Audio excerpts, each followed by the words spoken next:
আসসালামু আলাইকুম। প্রিয় দর্শক, অন্য মঞ্চের আলাপচারিতায় আপনাদের সকলকে আমন্ত্রণ জানাচ্ছি।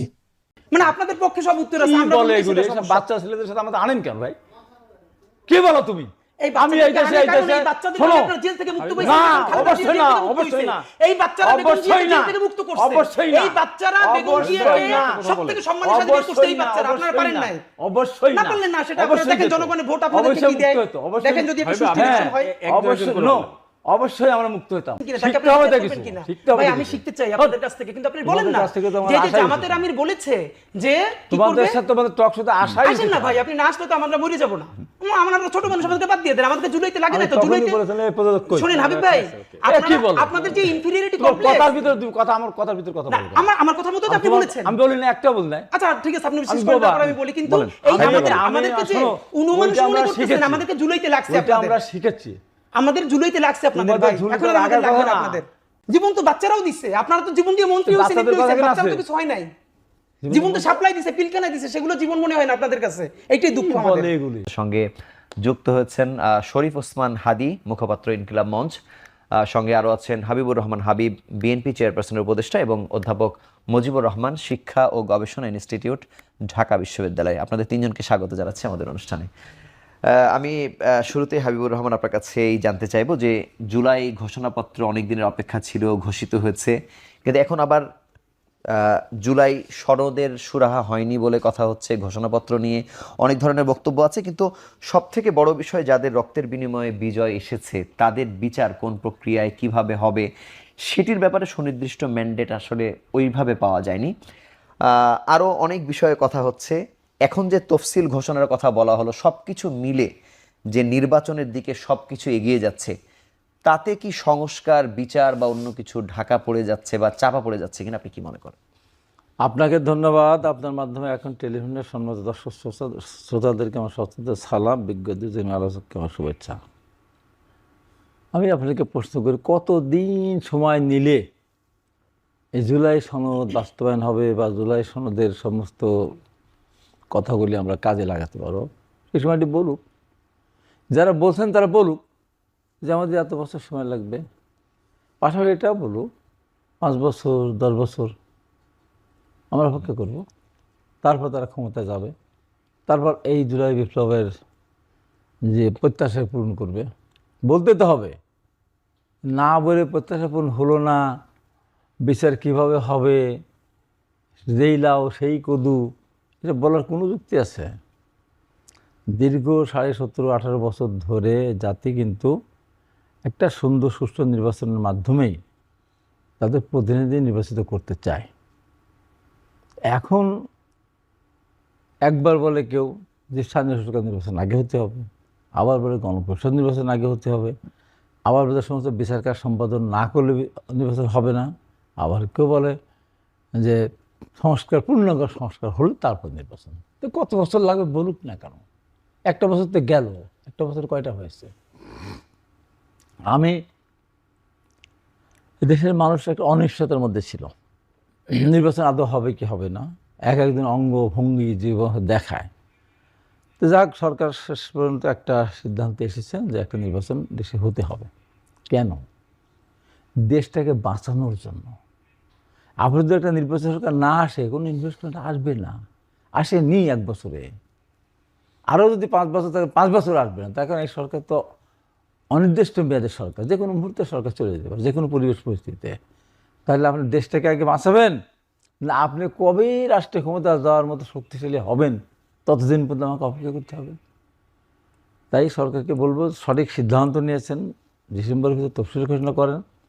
এখন 12ই ফেব্রুয়ারি হোক আর যেদিনই নির্বাচন হোক, আর নির্বাচনের ডেট যখন হয়ে যাবে সব সোজা রাস্তায় চলে আসবে। আপনাকে ধন্যবাদ শরীফ ওসমান হাদি। আপনার বক্তব্য আমরা আজকে শুনেছি, কিন্তু তারপর আপনার কাছে জানতে চাই যে এই যে প্রেস সচিব বা অন্তর্বর্তী সরকারের প্রধান উপদেষ্টার পক্ষ থেকে বলা হয়েছে যে আমরা 2য় অধ্যায় শুরু করেছি, প্রথম অধ্যায় শেষ। আপনার কাছে মনে হয় যে আমরা আসলে এখন কোন অধ্যায়ে আছি? মানে আমি এখন আসলে ডিটেল পড়ি নেই। তো সেকেন্ড ইনিংস যেই অর্থে শুরু হয়েছে, তো প্রথম ইনিংসের এন্ডিংটা কি, রেজাল্ট কি, এটা তো বলা দরকার ছিল। জি।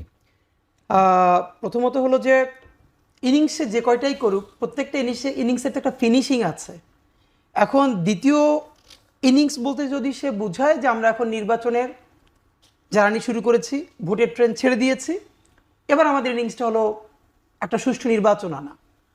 দেখেন ভাই যেরকম বললো এটা তো খুব কারেক্ট যে চুক্তি নির্বাচন তো হতেই হবে। সংস্কারটা করবার জন্য আপনাদের কত দিন দরকার সেটা আপনারা ঝেড়ে কাশেন, বলেন যে ভাই আর অন্তত 2 বছর থাকলে আমরা এইটা করতে পারবো। এখন আমরা বিএনপিকে বা জামাত ইসলামীকে যারা নির্বাচনটা চাচ্ছে তাদেরকে ভালো করে তো ধরতে পারছি না, এই জন্য যে এই সরকার তো একটা রোডম্যাপ, যেমন ধরেন প্রধান উপদেষ্টা 5 আগস্ট রাতে যে বক্তৃতা করেছেন, এই পুরো বক্তৃতাটা আমরা দাগিয়ে দাগিয়ে পড়েছি। এইখানে উনি যেটা করেছেন যে নির্বাচন নিয়ে অলমোস্ট একটা ভালো রোডম্যাপ দিয়েছেন, রাইট? তো এই ইনিংসের অন্তত হ্যাপি এন্ডিং হতে পারত উনি এই নির্বাচনের আগে, উনি ঠিক বারবার অসংখ্যবার বলেছেন, এমনকি ওই বক্তৃতার মধ্যেও বলেছেন সরকারের কাজ 3টা: বিচার, সংস্কার, নির্বাচন। তাহলে এই বিচার উনি যে আগামী 6 মাস পরে যদি নির্বাচন হয়ে যায়, ডিসেম্বরে যদি তফসিল হয়ে যায়, আগামী 3 মাস বা 4 মাসে তফসিল হওয়ার আগে আমরা ঠিক কয়টা বিচার পাবো? মানে আপনি একদম জুডিশিয়ারিকে কোনো চাপ না দিয়ে, এটা তো একটা প্রসেস আছে, জানা যায় তো যে এই প্রসেসে এতদিন ট্রায়াল চললে এতদিনে রায় আসার কথা। সেই রায়টা নিয়ে কি আমরা কোনো কথা প্রধান উপদেষ্টার কাছে শুনেছি? না, শুনি নাই। নাম্বার 2, সংস্কার। প্রথমে আমরা বলতাম সংস্কার, তারপর আমরা শুনলাম যে সংস্কার তো একটা অন্তহীন প্রসেস, আসলেও সত্য কথা, যুগের পর যুগ ধরে চলতে থাকবে, ফাইন। তারপর আমরা বললাম মৌলিক সংস্কার। মৌলিক সংস্কার কি? রাষ্ট্রের এমন কিছু মেরামত যাতে আবার কোনোদিন ফ্যাসিবাদ জিকে বসতে না পারে, কেউ যেন স্বৈরতান্ত্রিক ক্ষমতা চর্চা করতে না পারে, আবার আয়নাঘর না হয়, এই তো। তো এইটার জন্য ন্যূনতম কয়টা দরকার জিনিস ছিল? 4-5টা। এখন আমরা মৌলিক সংস্কারের কথা আজকে ছেড়ে দিয়েছি যে না, হচ্ছে না। তাহলে কি অন্তত 3-4টা সংস্কার। এই যে পুলিশ, যেই পুলিশকে দিয়ে আপনি নির্বাচন করাবেন, এই মানে এটা তো খুবই আমাদের জন্য শকিং। আপনি জানেন কিনা জাতীয় ঐক্যমত্য কমিশনে যে এই কয়টা ইস্যু নিয়ে কথা বলা হয়েছে, সেইখানে যে পুলিশ সংস্কারের ইস্যুকে কিন্তু বাদ দিয়ে দেওয়া হয়েছে। জাতীয় এটা বলা হয়েছে নির্বাহী ক্ষমতায় যারা থাকবেন তারা এটা ঠিক করবেন। তাহলে নির্বাহী ক্ষমতায় যারা থাকবেন মানে পুলিশকে আপনি আবারও নির্বাহী বিভাগের কাছে দিয়ে গেলেন শতভাগ, এবং নির্বাহী বিভাগ আবার কারো বিরুদ্ধে আন্দোলন করলে সেই সরকার এই পুলিশকে আবারও ব্যবহার করবে এবং আবারও এরকম ঘটবে। মানে এরকম শুধু আমাদের রিপিটেশন করতে থাকবে। আমরা কি বলেছিলাম? একটা স্বাধীন পুলিশ কমিশন, এখন বলছি না স্বাধীনও না, তার আগেও প্রতিনিধিত্বশীল স্বাধীন পুলিশ কমিশন। যদি এখানে 10 জন মেম্বার থাকে, এর মধ্যে 5 জন একদম গভর্নমেন্টের থাকবেন, বাকি 5 জনের একজন হতে পারে সুপ্রিম কোর্টের বিচারপতি, একজন বিশ্ববিদ্যালয়ের শিক্ষক, এইরকম বিরোধী দল থেকে 2 জন। আপনি ন্যূনতম একটা স্টেপ যদি তৈরি করেন তাহলেও পুলিশের কিন্তু একটা জায়গা তৈরি হয়। আপনি সেটাও করতে পারছেন না, আপনি আমলাতন্ত্রে কিচ্ছু করতে পারেন নাই। যারা দিনের ভোট রাতে করেছে, সুবর্ণচরে ধানের শীষে ভোট দেওয়ার অপরাধে যেই আমলারা, মানে তাকে ধর্ষণ করা হয়েছে, এবং যেই আমলারা সেইটাকে আবার লেজিটিমেসি দিয়েছে যে ভালো ইলেকশন হয়েছে, সেই আমলাদের এখন কোথায়? সেই আমলারাই তো আবার ইলেকশন করবে, সেই আমলারাই এখন নতুন নির্বাচন করবে। তাহলে সেই আমলাদের ব্যাপারে আমরা জানি না, পুলিশের ব্যাপারে আমরা জানি না। এই যে নির্বাচন কমিশন, এই নির্বাচন কমিশনের 64 জেলায় 64 জন রিটার্নিং কর্মকর্তা হবে কারা? এই যে ডিসিরা। তাহলে এই ডিসি জানে যে তার হাতে ক্ষমতা নির্বাচন কমিশনের শুধু নির্বাচনের সময়টা, তাহলে বাকি থেকে কন্ট্রোল করবে কে? এই যে সরকারে আসবে, তো স্বাভাবিকভাবেই ডিসি চিন্তা করবে যে সামনে ক্ষমতায় আসবে, আমি আরো একটু তাকে ক্ষমতা আগাই দেই, তাহলে আমার পোস্টিংটা একটু দ্রুত হবে, আমি সেক্রেটারিয়েটে চলে যেতে পারবো। তাহলে আমরা এখন এগুলো কি সংস্কার বলে? এখন আমি আপনাকে যদি বলি, আপনি সেকেন্ড ইনিংস শুরু করলেন, মানে নির্বাচন, এই দেশে নির্বাচন কে চায় না? ফ্যাক্ট ইজ, মানে আপনার প্রসেসটা কি, আপনি নির্বাচনটা কিভাবে করতেছেন? ডক্টর ইউনূস বলেছেন, 3 লাইনে বলেছেন বারবার নির্বাচনের কথা। উনি বলেছেন ঈদের উদযাপনের মতো লক্ষ লক্ষ টাকা খরচ করে মানুষ যেরকম নির্বাচন করে, উনি সেই নির্বাচন দেখতে চান। দেশ থেকে বিদেশ থেকে মানুষ ঈদের মতো আনন্দ করবে নির্বাচনে। তাহলে সেই নির্বাচনটা কেমন হতে হবে? প্রত্যেকটা মানুষ যদি ফিল করে ভোট কেন্দ্রে শতভাগ নিরাপত্তার সাথে সে ভোটটা দিতে পারবে, তার উপরে হামলা হবে না, মামলা হবে না। তো আপনি বলেন 36,000 কেন্দ্রে 36,000 ক্যামেরা এখন টিভির আছে? বাংলাদেশের কোন মিডিয়ার বলেন তো পারলে 600 ক্যামেরা আছে? একটা ক্যামেরার তো দাম নাকি 5-6 লাখ টাকা। তো আপনি মানে এখন আমরা কি বলেছিলাম যে এটা ন্যূনতম, এই যে কাঠামোগত নির্বাচন কমিশন, এইটাকে ন্যূনতম, এই যে 64 জন জেলাকে রিটার্নিং কর্মকর্তা বানিয়ে আপনি কি একটা সেই ইলেকশন করতে পারবেন? ইভেন বিএনপিও কি এইরকম একটা যাচ্ছে তাই ইলেকশনের মধ্য দিয়ে ক্ষমতায় আসা বিএনপির জন্য কি হ্যাপি হবে? বিএনপি কেন অপেক্ষা করেছিল যে একটা ভালো নির্বাচন হোক? এখন আমার যেটা কথা দেখেন সেটা হলো, যদি ওনারা এই 1 বছর থেকে এখন সেই রকম একটা নির্বাচন, যে আমরা একটা ভালো নির্বাচন উপহার দিতে চাই, তাহলে বিএনপি তো বলেছিল প্রথম 3 মাসের মধ্যে নির্বাচন দিয়ে দেন, তাহলে 1 বছর আপনারা থাকলেন কেন? আমরা সেই ইলেকশনেই যেতাম। সেই 3 মাস পর আমরা বিএনপির সাথে ঝগড়া করলাম, জামাতের সাথে ঝগড়া করলাম, কেন? যে ন্যূনতম একটা সংস্কার। আজকেও অন্তত 5টা শহীদ পরিবার আমাদের প্রেস ব্রিফিং এর আগে ফোন দিয়েছে, ভাই এই যে ডক্টর ইউনূস, ওনারা তো আর ইন্টারিম বোঝে না, এগুলো কি সবই পরের সরকারের জন্য রেখে যাবে, উনি কিছুই করবে না? আপনি ভাবেন এই সরকার একটা ইমপ্লিমেন্টেশন না করে সে নির্বাচনে গেলে মানুষগুলো আসলে কি নিয়ে কি কোন হোপ তার থাকবে? আমি আপনার কাছে আসবো। অধ্যাপক মুজিবুর রহমান, আপনার কাছে জানতে চাই যে গতকালকেই বিএনপির স্থায়ী কমিটির সদস্য সালাউদ্দিন আহমেদ সহ অনেকেই আসলে বলেছেন যে এই বর্তমান যে আইন শৃঙ্খলা পরিস্থিতি তাতে সুষ্ঠু নির্বাচন সম্ভব, যেখানে আপত্তি জানিয়েছে উপযুক্ত পরিবেশ নেই বলে এনসিপি, জামাতও একই সুরে কথা বলছে, এবং আরও অনেক ধরনের অভিযোগ তো আমরা শুনছেন। শরীফ ওসমান হাদিও বলেছে যে এই পরিস্থিতিতে সুষ্ঠু নির্বাচন সম্ভব কিনা, আপনি কি মনে করেন? দেখুন, প্রথম কথা হচ্ছে যে আমরা কিন্তু অনেক সময় ইতিমধ্যে নষ্ট করে ফেলেছি। প্রায় 1 বছর জাতির জীবন থেকে কিন্তু 1টা বছর চলে গেল আমাদের। হাবিব ভাইও বলেছেন যে আমরা কত টাইম নেব, বা হাদিও কিন্তু বললেন যে তাহলে তো আমরা 3 মাসের মধ্যে ইলেকশনটা করে ফেলতাম। আমাদের তো মূলত যে প্রবলেমটা ছিল আমাদের, যে একটা স্বৈরাচারী শাসন ব্যবস্থা এমনভাবে আষ্টে পৃষ্ঠে রেখেছিল যে একটা সুষ্ঠু নির্বাচন হতে দেয়নি, রাতের পর দিনে, দিনের পর রাতে করে ফেলেছে। তো এই জাতীয় কাজগুলো কিন্তু হয়েছে, অর্থাৎ সুষ্ঠু ইলেকশন হয়নি বলেই কিন্তু এই ফ্যাসিজম দানা বেঁধেছিল। তো এখন এই সুষ্ঠু নির্বাচনটা করার জন্য আমাদের কি দরকার? আমাদের দরকার হলো কিছু জায়গায় সংস্কার, এটা কিন্তু অবশ্যই আমাদের দরকার। আমাদের দরকার এই যে আমাদের হাজার খানিক, মাননীয় প্রধান উপদেষ্টা বলেছেন গতকালকের যে ইয়াতে যে হাজারো, তো এখন 1000, 1500, 2000 যাই হোক সংখ্যাটা, যে প্রাণ দিল তাদের বিচারটার কি হলো? তো এখন এই প্রশ্নগুলো কিন্তু রয়ে গেছে। মাঝখান দিয়ে আবার আমরা শুনলাম ইন্টারেস্টিং যে পিআরের কথা বলে কিন্তু একটা আবহাওয়া একটু অন্যদিকে নেওয়ার চেষ্টা করা হলো। আমরা একটা গ্রুপকে দেখলাম যে নির্বাচনকে প্রলম্বিত করতে চাইলো, আবার আরেকটা গ্রুপকে দেখলাম যে একটু আগিয়ে আনার চেষ্টা করা হলো। এতে আমি কিন্তু একবারে প্রথম দিন আমার মনে আছে আমি টোটাল এই প্রসেসটার সাথে ইনভলভ ছিলাম, ইন দ্যাট সেন্স যে শিক্ষার্থীদের সাথে যে আন্দোলনে আমি মাঠেই ছিলাম প্রকাশ্যে। যে দাবিগুলো কিভাবে আসলো, কখন থেকে কিভাবে হলো, দাবিগুলো এক দফা কখন হলো, এই প্রসেসগুলোর সাথে আমি ছিলাম, যেহেতু আমি বিশ্ববিদ্যালয়ের শিক্ষক, স্টুডেন্টদের সাথে আমি ছিলাম। তো এখন এই দাবিগুলো বাস্তবায়ন করার জন্য আমাদের কি দরকার ছিল? এই প্রত্যাশা, যেই প্রত্যাশা নিয়ে আমরা এই প্রফেসর ইউনূসের নেতৃত্বে একটা সরকারের কাছে আমরা আস্থা রেখেছিলাম, বিশ্বাস রেখেছিলাম, আমি মনে করি যে আমার ব্যক্তিগতভাবে মোহভঙ্গ হয়েছে। অর্থাৎ আমি যে চেয়েছিলাম, জাতি যা চেয়েছিল, সেই প্রত্যাশিত কাঙ্ক্ষিত জিনিসটা তারা করতে পারেননি, সফল হননি তারা। আচ্ছা, তো না হওয়ার পেছনে কারণটা কি? সে মূল কারণটা হলো তিনি যে টিমটা ফরমেশন করেছেন ক্যাপাবল না। এটা একবারে রিয়েলিটি, এটা প্রমাণিত, গত 1 বছরে এটা প্রমাণিত। দেখুন যে পুলিশ বাহিনী, বিধ্বস্ত পুলিশ বাহিনী, এই পুলিশ বাহিনীকে শক্তিশালী করা ছিল প্রথম কাজ, ঠিক আছে? তারপরে যে এই সরকারের আমলে আমরা দেখেছি যে আওয়ামী লীগের যে নেতাকর্মীরা, শত শত নেতাকর্মী পালিয়ে গিয়েছে, এই সরকারের আমলে পালিয়ে গিয়েছে। এই দায় কিন্তু এই সরকারকে নেওয়া লাগবে, এখন না হোক পরে কোনো এক সময় কিন্তু দায় নেওয়া লাগবে। প্রতিটা কাজ যে যাই করি না কেন আমরা সকল কিছুর দায় কিন্তু আমাদেরকে নেওয়া লাগবে। তো এই সমস্ত বিষয়, এবং আমার কাছে মনে হচ্ছে যে গতকালকে কিংবা পরশুদিন যে প্রধান উপদেষ্টা, মাননীয় প্রধান উপদেষ্টা যে বললেন, যে ওই ভাষণ দিলেন, ইয়া করলেন, যে উনি যে খুব হ্যাপি হয়ে ঘোষণাগুলো দিলেন, আমার কাছে এটাও মনে হয়নি, ঠিক আছে? তো এখন মুশকিল হচ্ছে যে উনি তো পারছেনও না। হ্যাঁ, উনি তো পারছেনও না। তো এখন তাহলে করণীয়টা কি? একেবারে এই যে পারছে না, মানে 1 বছরে তাদের অর্জন তারা খাতা কলমে অনেকভাবে বলেছে যে আমরা এতগুলা বাস্তবায়ন করেছি, নানান তারা নিজেরাই আজকে বলেছেন, কিন্তু সেই পারা এবং হচ্ছে একটা নির্বাচনের মতো একটা বড় বিষয়। আমি আসছি একটু সময় নিচ্ছি। যে প্রথম কথা হচ্ছে যে বেসিক কাজগুলোই তো ওনারা পারছেন না, ঠিক আছে? তো ওনারা দাবি করছেন যে, আমি দেখলাম যে ওনাদের যে প্রেস সেক্রেটারি সাহেব বললেন যে 12টা সফলতার কথা বললেন, প্রথমেই বললেন যে আইন শৃঙ্খলার ক্ষেত্রে নাকি সফল হয়েছেন। আমি এটা শুনেই আমি অবাক হয়ে গেলাম, এটা কিভাবে বলে, এটা কিভাবে সম্ভব? আইন শৃঙ্খলা কোথায় হলো? আইন শৃঙ্খলা অবস্থা তো ভালো না দেশে, এটা সবাই জানে। তা আবার মৌলিক জায়গায় যে শিক্ষার্থীরা আন্দোলন করলো, হ্যাঁ, দেশের শিক্ষা ব্যবস্থার জন্য আপনি কি করলেন? আপনি অনেক সংস্কারের কথা বললেন, শিক্ষা নিয়ে কোনো কমিশন হলো না, কোনো কিছু হলো না, কোনো কাজ হলো না, বরং আরো অস্থিতিশীলতার মধ্যে আমরা দেখেছি। ছাত্রদেরকে দিয়ে তো এই আন্দোলন, হ্যাঁ, এই আন্দোলনটা হলো। তো এখন ওভারঅল জিনিসটা আমার কাছে মনে হয়েছে যে এই সরকারের পক্ষে আসলে সম্ভব না, একটা সুষ্ঠু ইলেকশন কন্ডাক্ট করা এই সরকারের পক্ষে সম্ভব না। বিদ্যমান যে কাঠামোতে আছে সম্ভব না। আমার কাছে মনে হয় যে আলোচনাটা হচ্ছে যে একটা ইন্টেরিয়াম গভর্নমেন্টের কথা বলা হচ্ছে, যে নির্বাচনকালীন একটা সরকার, একটা নির্বাচনকালীন একটা সরকার দরকার, একটা ক্যাপাবল সরকার দরকার, একটা শক্তপোক্ত শক্তিশালী একটা সরকার দরকার যে ইলেকশনটা কন্ডাক্ট করতে পারবে। দেখুন খুব মুশকিল হয়ে যাবে যে আমরা অনেক কিছু মুখে বলি যে ঈদের আনন্দের মতো বাচ্চা কাচ্চা সহ ভোট দিতে আসেন, ভোট দিতে আসবে।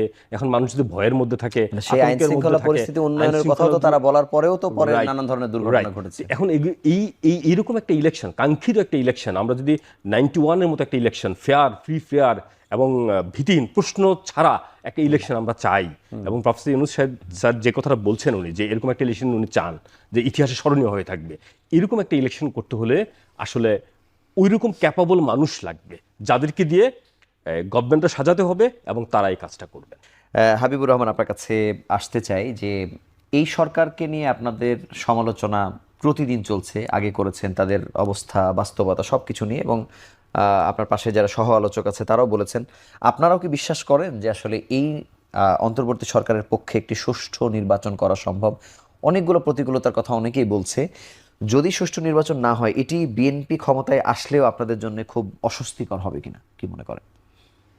আমার আবার একই প্রশ্ন, কতদিন থাকলে এই সরকার সুষ্ঠু নির্বাচন করতে পারবে? না, কিন্তু এই সুষ্ঠু নির্বাচনটা তাহলে অন্য কোনো পথে হতে পারে কিনা? কিভাবে হবে?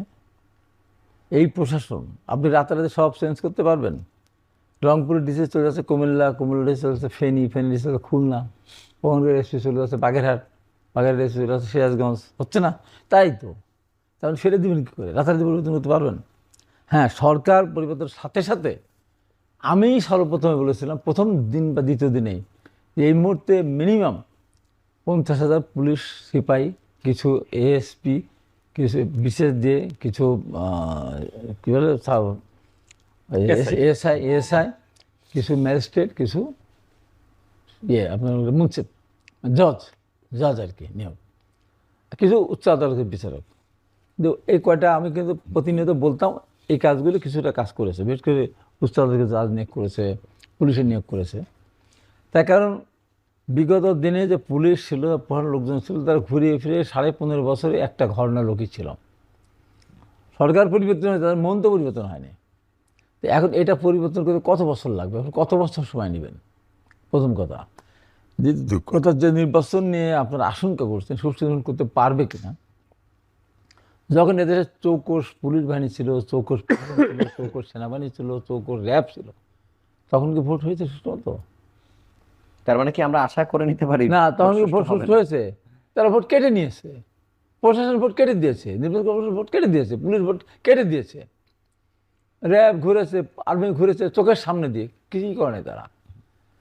এখন এইবার নির্বাচন এদের দ্বারাই সুষ্ঠু সম্ভব এই কারণে এখন তো কোনো দল ক্ষমতা নেই।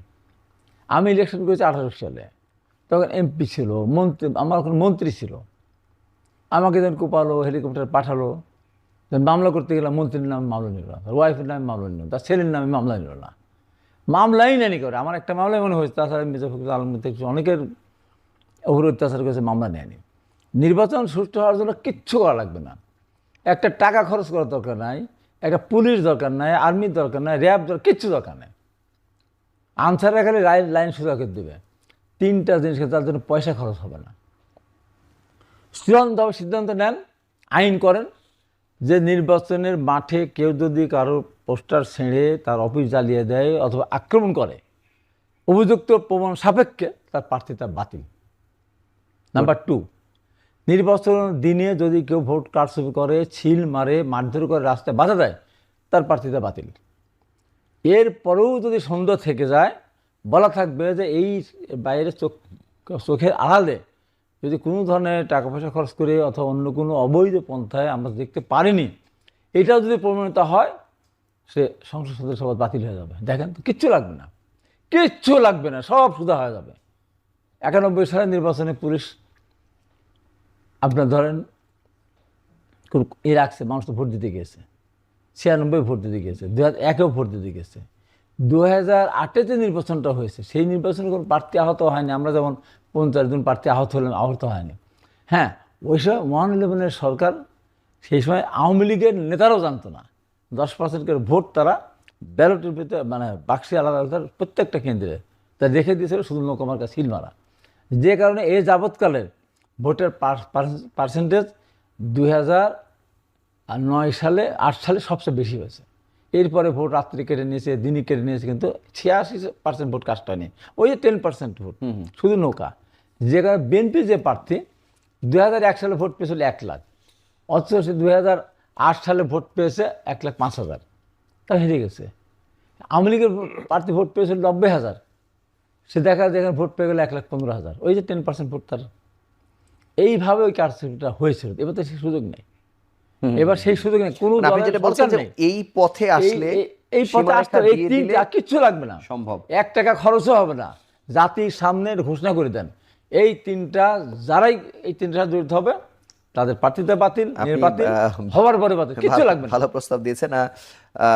ওসমান হাদি, আপনার কাছে একটা বিষয় জানতে চাই যে আপনি বিচারিক হত্যাকাণ্ড নিয়ে আজকে কথা তুলেছেন। একটি বিষয় আমরা দেখলাম যে এটি বিচারিক হত্যাকাণ্ড নামে সেভাবে হয়তো ঘোষণাপত্রে আসে নাই, কিন্তু বলা হয়েছে যে বিচার করা হবে দ্রুত, 15 বছরের বিষয়ে বলা হয়েছে। কিন্তু আবার টিএসসিতে বিচারিক হত্যাকাণ্ডের বিষয়ে ছাত্র শিবির বাম দল মুখোমুখি হয়েছে, যেখানে ছাত্র দল আবার বাম দলকে এক ধরনের তাদের পক্ষে ছিল, মানে এরকম একটা কথাবার্তা আমরা শুনেছি। জুলাই ঘোষণাপত্রে বিচারিক হত্যাকাণ্ডের প্রয়োজনীয়তা আদৌ ছিল কিনা, কারণ গুম খুন তো আসলে সেখানে বলা ছিল, আবার এটি তো ছাত্র দলও তো আসলে সেভাবে বিপক্ষে মতামত দিয়েছে আর কি। আপনার মন্তব্য জানতে আচ্ছা, চাই। প্রথম কথা হলো, আরো অনেক কিছু না বলেও বিচারিক হত্যাকাণ্ডের কথাই সব থেকে বেশি বলা দরকার ছিল। কেন? ধরেন গুম খুন এই কাজগুলো যখন হবে, এগুলো তো ইলিগাল, আইনি মানে এগুলো অফেন্স, আপনি বিচার করতে পারবেন। কিন্তু ওয়েন মানে এটা জুডিশিয়াল কিলিং হয়ে যাচ্ছে, মানে আপনাকে হত্যাই করছে কিন্তু এটা আইনে সিদ্ধ, এটা তো ভয়াবহ। মানে আপনি ভাবেন যে এই সুপ্রিম কোর্টের বিচারপতিরা এত করাপ্টেড হয়েছে, এটা নিয়ে আমার দেশ একটা নিউজ করলো, এবং আমার দেশ সম্পাদক এবং শফিক রেহমান জায়দিনের সাবেক সম্পাদক, ওনাদেরকে বিচারক প্রধান বিচারপতি দাঁড় করে শুধু রাখলেন না দীর্ঘক্ষণ, তারপরে বললেন ট্রুথ ইজ নো ডিফেন্স। মানে আমার দেশ সম্পাদক বললেন আমি যেটা বলেছি এটা তো ফ্যাক্ট, এটা তো মিথ্যা কিছু না, আপনি আমাকে বলেন ট্রুথ ইজ নো ডিফেন্স। এর মানে হলো এই যে হাসিনা মনস্টার হয়ে উঠলো, এই মনস্টার হয়ে ওঠার পিছনে সব থেকে বড় মেকানিজমটা যেটা করেছে এটি অ্যাড্রেস করা হচ্ছে না। তো এইটা হলো এই বিচার বিভাগ, এই সুপ্রিম কোর্ট। সব কথা বাদ দেন, মানে স্কাইপ কেলেঙ্কারির মতো ভয়াবহ ব্যাপার, এবং সুপ্রিম কোর্টের বিচারপতিরা মিটিং করে করে রায় দিচ্ছে। আপনি ভাবেন, এই যে পাকিস্তান রাষ্ট্রের কথা বলি না, কিন্তু এটির ভুক্তভোগী তো বিএনপিও, এটার ভুক্তভোগী তো অন্যান্যরা। এখন দেখেন, এটা এখন নিয়ে ব্যাপার কেন হচ্ছে এখানে একটা খুব ভালো রাজনীতি হয়েছে। রাজনীতিটা হয়েছে কি, আমরা যখন বিএনপির কাউরে বলি যে আচ্ছা, আমরা তো সবসময় বলি 47-এর ধারাবাহিকতাই হলো আমাদের 71, কারণ 190 বছরের দীর্ঘ শাসনের পর আমাদের যে রাষ্ট্র পাওয়ার আকাঙ্ক্ষা, সেটার প্রথম সফলতা আমাদের 47, এবং সেই 47 আমরা সবাই মিলে তৈরি করেছিলাম। পাকিস্তানের ভুলে আমরা আবার 71 করেছি, এটা আমাদের বৃহত্তর শ্রেষ্ঠ অর্জন, এবং তার ধারাবাহিকতায় 24। তো আপনার 47, আর আপনার তো ঘোষণাপত্রের টেক্সট পড়ছেন, আপনার কাছে বলি, এটা হলো 3রা অগস্ট আমরা দুইজন উপদেষ্টার সাথে, উপদেষ্টা আসিফ মাহমুদ সজীব ভুইয়া এবং সারোয়ার ফারুকি, ওনার সাথে জুলাইয়ের বিভিন্ন যারা প্রেশার গ্রুপ, বিভিন্ন স্টেক হোল্ডার, আমরা মিটিংয়ে বসেছিলাম জুলাই ঘোষণাপত্রের প্রোগ্রাম নিয়ে। তখন আমরা টু দি পয়েন্টে প্রশ্ন করেছি যে আপনারা কি 1947 নিয়ে অ্যাড্রেস করেছেন, কেন আমরা 1000 বার বলেছি কোনোটাকে কোনোটার মুখোমুখি দাঁড় করা যাবে না, সব আমাদের ঐতিহাসিক অর্জন। 1947, 71, 24 দেশে এখন সব থেকে নোংরাভাবে যেটা চলছে, 47-কে 71-এর সাথে, 71-এর সাথে 24-কে বারবার ক্লাস করানো হচ্ছে, অথচ প্রত্যেকটা আমাদের ঐতিহাসিক অর্জন। ওনারা আমাদেরকে বলেছেন হ্যাঁ 47-কে অ্যাড্রেস করা হয়েছে, অথচ আমরা দেখলাম কি টেক্সটের মধ্যে শুরু হলো উপনিবেশবাদী লড়াই, উপনিবেশ বিরোধী লড়াই, যে প্রায় 200 বছরের মধ্যে আমাদের এতগুলো পর্ব, তার চূড়ান্ত অর্জন তো 47। এইটা বলতে আপনার গ্লানি আছে। যখনই বিএনপিকে জিজ্ঞেস করি, জামাত ইসলামকে জিজ্ঞেস করি আপনার টেক্সট পড়েন নাই, তারা বলে এটা তো সরকার করেছে। সরকারকে বললে এভাবে সেভাবে বলে যে এই ওয়ার্ডিং থেকে চেঞ্জ করলে তাহলে বড় বড় রাজনৈতিক দলগুলো তারা ঘোষণাপত্রে জয়েন করবে না। মেকানিজমটা কি ভাই? মানে এটা কি তাহলে বিএনপি লিখে দিয়েছে বা জামাত লিখে দিয়েছে, সরকার বলছে না কেন? জামাতও তো বলছে যে আমাদের সাথে আলোচনা না করে নির্বাচনের ঘোষণা দেয়া, তাহলে আপনি সাইন করেছেন কেন? সেটি বলছে, জামাত যদি নির্বাচনের বিষয়ে বলে কথা যে বলছে। ঘোষণাপত্র আমাদেরকে না জানিয়ে করেছে, তাহলে এই ঘোষণাপত্রে ডক্টর ইউনূস সাহেবের পাশে জামাতের সেক্রেটারি তারা ছিলেন। বিশেষ করে নির্বাচনের প্রসঙ্গটি আচ্ছা, এনেছে। নির্বাচন, তাহলে আপনার কি ধরেন আমরা টেক্সট চেয়েছিলাম, কিন্তু এই আমরা যে বলছি আসলো কি? না, এত কিছু যে আসলো না, মানে এটা তাহলে কি হবে? মানে এটা কি ইনকমপ্লিট অবস্থায় থাকবে? এটা নিয়ে আসলে সমাধান কি এখন হবে? এই ঘোষণাপত্রটা যেটা হয়েছে, এটা হলো বাঙালি জাতীয়তাবাদ বলতে যে জিনিসটা এখানে কলকাতা থেকে গিলানো হয়েছিল, ওইটারই একটা সেকেন্ড পেজ হিসেবে ঘোষণাপত্রটাকে রেডি করা হয়েছে। এখানে 47-এর স্বীকৃতি নেই, দেখেন। এবং সব পলিটিক্যাল পার্টিগুলো জনগণের বিপক্ষে কিভাবে অবস্থান নেয় দেখেন, তারা সবাই যে এক। 1975-এ শহীদ জিয়ার নেতৃত্বে তাকে যে ছাত্র জনতার ঐতিহাসিক যে মানে সিপাহী বিপ্লব, এখানে তো পলিটিক্যাল পার্টি ইনভলভ, এইটাকে অ্যাড্রেস করা হয়েছে। 1990 পলিটিক্যাল আন্দোলন অ্যাড্রেস করা হয়েছে, কিন্তু 90-এর থেকেও অনেক বেশি সিগনিফিক্যান্ট যানপরাণ দেওয়ার ক্ষেত্রে আমাদের পিলখানা মেসাকার, আমাদের শাপলা গণহত্যা, আমাদের নিরাপদ সড়ক আন্দোলন, অন্তত এই 3টে পর্ব গত 50 বছরের মধ্যে আমাদের ভয়াবহ ঘটনা। আমি ছোট এটাকে করে তারা খালি হাবিব ভাই আপনার কাছে address একটু জানতে করছে চাইবো যে শাপলা হত্যাকাণ্ড এবং পিলখানা হত্যাকাণ্ড যে এখানে আসলো না, এটার ব্যাপারে আপনাদের কোনো মতামত আছে কিনা? না, শাপলা হত্যাকাণ্ড, পিলখানা হত্যাকাণ্ড আর 90-তে এক জিনিস না। মানে মানে এটা যে আসেনি, মানে সেটা নিয়ে আপনাদের কোনো না, অবশ্যই এটার বিচার তো হবেই। শাপলা চত্বরের হত্যাকাণ্ডেরও বিচার হবে, পিলখানা তো বিচার হবে। কিন্তু এটা ঘোষণাপত্রে আসার মতো গুরুত্বপূর্ণ মনে হয়নি। গুরুত্বপূর্ণ কেন হবে না? গুরুত্বপূর্ণ তো হওয়া উচিতই ছিল, তারপর এটা হবে। এই কতগুলো জিনিস আছে লিখলেই গুরুত্বপূর্ণ হলো না, হলো না। তাহলে একই কথা লেখা তাহলে তো উচিত 7 ছিল। নভেম্বরও রাখা দরকার ছিল না, 90 রাখা দরকার ছিল না, 71 থেকে চলে আসতাম। না, 7 নভেম্বর একটা প্রেক্ষাপট, 90 একটা প্রেক্ষাপট, 24 একটা প্রেক্ষাপট, 71 একটা প্রেক্ষাপট, 52 একটা প্রেক্ষাপট। 47টা কেন নাই? 47টা তো আমাদের ব্রিটিশ বিরোধী আন্দোলনের একটা সমৃদ্ধ ফসল ওইটা। আর এই যে পিলখানা হত্যাকাণ্ড, এটা একটা আমাদের সশস্ত্র বাহিনীর মধ্যে একটা ষড়যন্ত্রের মধ্য দিয়ে একটা ঘটনা ঘটেছে। শাপলা চত্বর, ওটা যদি শাপলা চত্বরের 4 এপ্রিল তারা চলে গিয়েছিল, তখন আমি জেলে ছিলাম। 5ই মে যখন তারা 4 জায়গায় অবস্থান নিল, তারপর হঠাৎ করে দেখলাম তারা এখানে চলে আসে। কিন্তু এটা না থাকার কারণে ওখান এটা থেকে বিচার- ওইটা তো রাজনৈতিক ওই হ্যাঁ, মানে প্রেক্ষাপট না। বিচারের গুরুত্ব অনুযায়ী বিচার কি- তো হবেই, বিচারের গুরুত্ব ঠিক আছে, কিন্তু এটা রাজনৈতিক যদি এটা 9 বছর আন্দোলন সংগ্রামের ফসল হলো না। হাবিব ভাই 9 বছর এটা- আন্দোলনে যত মানুষ জীবন দিছে, তার থেকে অগণিত বেশি মানুষ শাপলায় জীবন দিছে না, পিলখানায় দিছে না, এবং তার চেয়েও বেশি কি 24-এ দিছে না? আমরা এটা করতে পারতাম। 24 আছে, 24 তো আছে, কিন্তু 24 তো হঠাৎ করে হয়ে যায় না, 36 দিনে 36 জুলাই চলে আসে নাই। এটা গত 16 24 বছরের দিন দীর্ঘ করতে লড়াইয়ের গিয়ে মধ্যে দিয়ে 16 আসছে। বছর লাগছে, 17 বছর লাগছে। সেই 17 বছরে যতগুলো হত্যাকাণ্ড সংঘটিত হয়েছে, 36 দিনে তার চেয়ে বেশি হত্যাকাণ্ড সংঘটিত হয়েছে। এত অল্প সময়ে এত হত্যাকাণ্ড বাংলাদেশে কিন্তু সংঘটিত হয়নি। এই জন্য 24-এর একটা গুরুত্ব তো আছেই। আমার কথা হলো যে আমার 90-এরও গুরুত্ব আছে। 90 তো আমরা নির্দিষ্ট কজে আমরা আন্দোলন করেছিলাম, সেখানে দেখা মাত্র গুলি, 144 ধারা ভঙ্গ করা, দেখা মাত্র গুলি না, উপেক্ষা করা। আমার শুধু ছোট করে জানার বিষয় যে এটি না আমার কথা থাকার হলো কারণে আমরা এটা সব- বিচারের গুরুত্ব আমরা হারাবে শুনি, কি? আমরা সব হত্যাকাণ্ডের বিষয় 71 আমি দাবি করছি, 71-এ যারা মানবতা বিরোধী অপরাধ করেছে, যারা বাংলাদেশের স্বাধীনতা বিরোধিতা করেছে, তাদের বিচার হওয়া উচিত। যারা নিজেরা আত্মশিক্ষিত, জামাতের আমির নিজে বলেছেন যে আমরা 71 সালে যুদ্ধে অংশগ্রহণ করিনি, আমরা এক পাকিস্তান রাখতে চেয়েছিলাম। এটা বড় কোনো ব্যাপার না, এটা তো কত বড় অপরাধ। হাবিব ভাই দুইটা এটা ব্যাপার, কত একটা হলো বড় ক্রিমিনাল অপরাধ। অফেন্স করা, আর একটা হলো রাজনৈতিক মতামত জানানো। দুইটারে আপনারা এক মনে করেন মানে কিনা? অবশ্য শোনো, সবসময় কথার ভিতরে এত কথা বললে তো হবে না। না, শিখতে আপনারা হবে। ধরেন এই যে জামাতের যে আরে বাবা, বলেছে, শিখতে যেই হোক, হবে তো কিছু। তাকে কি আপনি করেছেন কিনা, তাকে শিখতে আপনি হবে তো জিজ্ঞেস কিছু। করবেন কিনা? শিখতে হবে ভাই তো আমি কিছু। শিখতে চাই আপনাদের কাছ থেকে, কিন্তু আপনি বলেন তোমাদের না কাছ থেকে তো আমার যে আশাই জামাতের ছিল। আমির বলেছে যে কি তোমাদের করবে। সাথে তোমাদের টক শোতে আশাই আসেন না ভাই, আপনি না আসলে তো আমরা মরে যাবো না। আমরা ছোট মানুষ, আমাদেরকে বাদ দিয়ে দেন, আমাদেরকে জুলাইতে লাগে না তো। জুলাইতে শুনেন হাবিব ভাই, আপনাদের যে ইনফিরিয়রিটি কমপ্লেক্স, কথার ভিতরে কথা, আমার কথার ভিতরে কথা বলবো। আমার কথা মতো তো আপনি বলেছেন। আমি বলি না, একটা বল নাই। আচ্ছা ঠিক আছে, আপনি বিশেষ আমি করে বলবো, তারপর আমি বলি, কিন্তু বলেন। এই আমি আমাদের বলবো, আমাদেরকে যে শোনো, অনুমানুষ ওইটা আমরা মনে করতেছেন, শিখেছি। আমাদেরকে জুলাইতে লাগছে ওইটা আপনাদের, আমরা শিখেছি। আমাদের জুলাইতে লাগছে আপনাদের তোমাদের ভাই, ঝুলিতে এখন আমাদের লাগার লাগবে কথা না না, আপনাদের। আমাদের জীবন দিতে হয়েছে। জীবন তো বাচ্চারাও দিছে, আপনারা তো জীবন দিয়ে মন্ত্রী হয়েছেন, বাচ্চাদের কথা কেন বাচ্চারা তো আছে? কিছু হয় নাই। জীবন তো সাপ্লাই দিছে, পিলকানায় দিছে, সেগুলো জীবন মনে হয় না আপনাদের কাছে। এইটাই দুঃখ আমাদের। বলে এগুলি তাহলে আপনি বলেন, আপনার 47 কে কেন রাখলেন না? আপনার প্রতিবাদ কেন জানান না? জামাত কেন তুমি প্রতিবাদ জানায় না? এখানে শোনো, কথার ভিতর তোমার কথা তুমি বলো, 100 বার বলো। কথার ভিতরে আমি তোমার একটা সিনিয়র মানুষ, তুমি আমার সাথে তর্কে জড়াই যাচ্ছ। না ভাই, তর্ক না। আপনারা তোমার যখন কথা তুমি আবার তো কথা বলছো। 90 এর মতো আবার 90, হ্যাঁ। 47 আপনারা 90 একটা বলতেছেন ব্যাপার, না। 90 একটা তাহলে ব্যাপার। শাপলা একটা ব্যাপার না ভাই, এটা বলেন। সাবলাকে বলে দেন অস্বীকার না। করছে, তাহলে সেটা ঘোষণাপত্রে নাই কেন? অস্বীকার জামাত করিনি, কেন সেটার আমি বিপরীত অস্বীকার বলছে করিনি। না?